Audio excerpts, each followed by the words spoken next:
الشخص اللي بيقلب الترابيزة علي، اللي بيرمين الغلط علي، أنا أعمل إيه؟ يعني أدافع عن نفسي ولا أبرر ولا أعمل إيه بالضبط؟ الغلطة بتبقى متوضحة من عند مين. فاحنا لو ادينا قيمة ان انت بتقلب على الترابيزة، لو انا اديت قيمة لده وخدت بالي منه، يبقى انت قدرت ان انت تكسب.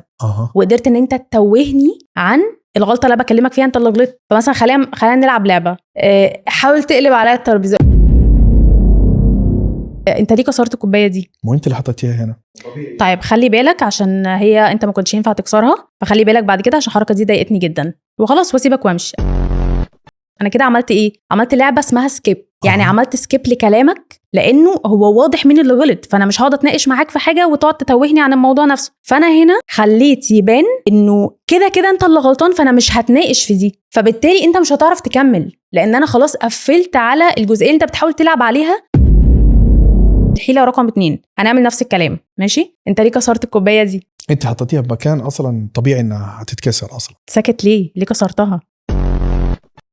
خليتك ان انت كأنك ما جاوبتش، انا ما خدتش اجابة، انا بكل سهولة كأني ما سمعتش اجابتك. اطلع عليه ان انت متوتر وخايف فبتقولي كده، فحرام يعني امثل عليك الشفقة، اللي هو مثلا انت اكيد متوتر وخايف فعشان كده انت بتقولي كده، واحنا لما تكون انت مش متوتر وكويس نتكلم عشان نشوف احنا نصلح الغلطة اللي انت عملتها ازاي.